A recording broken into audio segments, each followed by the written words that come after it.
got another like pullet egg. Ever wondered how raising chickens could change your life? From fresh nutrient-packed eggs right at your doorstep to the joy of having your own feathered friends. Today we're diving into the many benefits of keeping chickens and why you might just want to start your own flock. While it's still cold, there are definitely signs that spring is coming. Our hens are finally starting to lay a decent amount again after taking a couple of months off. You know, we haven't seen the peak yet, that'll come later, but it is super nice to have fresh eggs to work with again.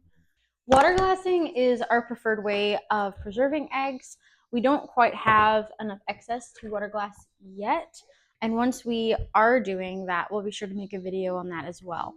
It is all over social media right now about the egg shortage and the prices of eggs.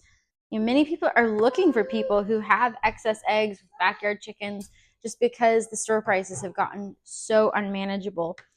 Of all the homestead animals, chickens are a sustainable asset. They consume your kitchen scraps. They'll eat bugs if you allow them some space to free range. They create potent manure for you to compost and then put on your garden. And they give you the most delicious eggs. Eggs are a staple in our diet for their nutritional value. When coming from pastured birds like ours are, the eggs are high in vitamins A, D, and E, and omega-3s, which are a fatty acid your brain needs to function.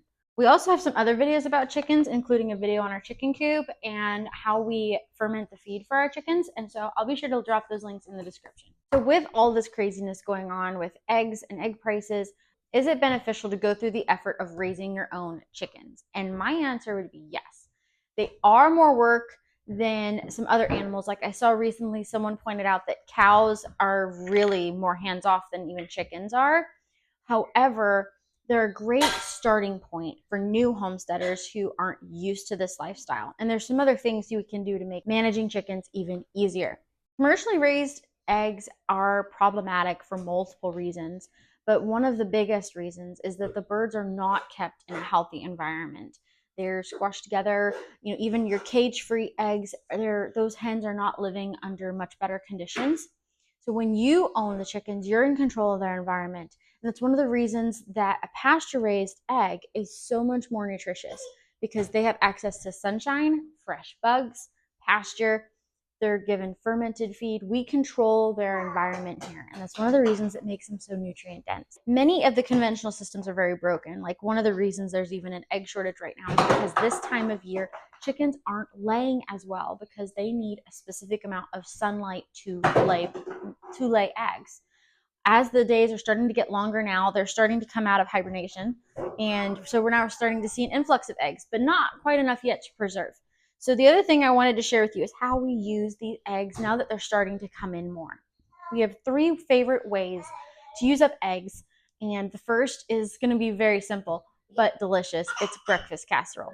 I can use up about 18 eggs or so within the casserole, and I can stretch it to make 2 breakfasts out of it for my family, especially if I'm mixing in another carb like pancakes, hash browns, something of that nature to really like stretch the casserole. The second is deviled eggs or filled eggs. This is again another very basic example of using eggs, maybe one that you even take for granted if you're used to just buying eggs from the store when you need it.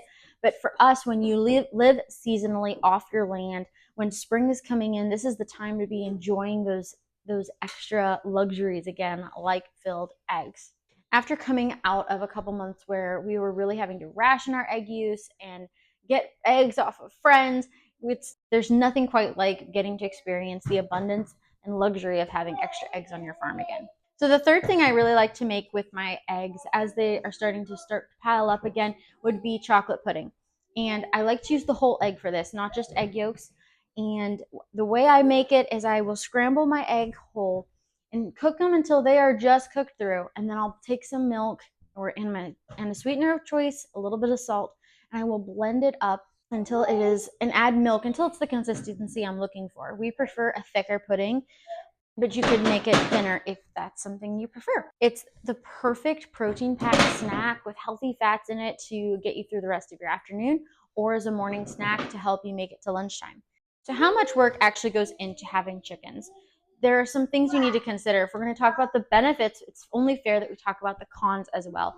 So you will have a coop or a bedding space that you'll need to clean out depending on how you have your coop set up. Some people opt for a movable coop that they can move around on their backyard or pasture that automatically spreads around the manure for them, so they don't have to muck a coop out. Because our coop is stationary, we do need to regularly muck it out. We use a deep bedding method, so we don't have to do it as often. All the bedding that's in there though, once it's broken down and starting to smell, we will remove it and finish composting it before we add it to our garden.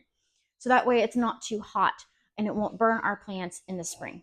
They also need to be fed. And if you don't have an automatic feeder, or if you do fermented feed like we choose to, that means they have to be fed every day. They also need access to water all the time. This is something to just be thinking about if you have chickens. They're not an animal that you can really just set up and walk away from for too long. They do need to be checked on. And the other thing is, if you choose to have a rooster and hatch out your own flock year by year, you're gonna have extra roosters to take care of. In an upcoming video, we actually are going to be talking about how to cull your roosters and what we do with them. There's a couple of different options, but there's things you need to be considering if you choose to have a rooster. I hope this helps you realize all the rich benefits of having your own chicken flock. Please subscribe, leave a comment, and let us know if you have chickens.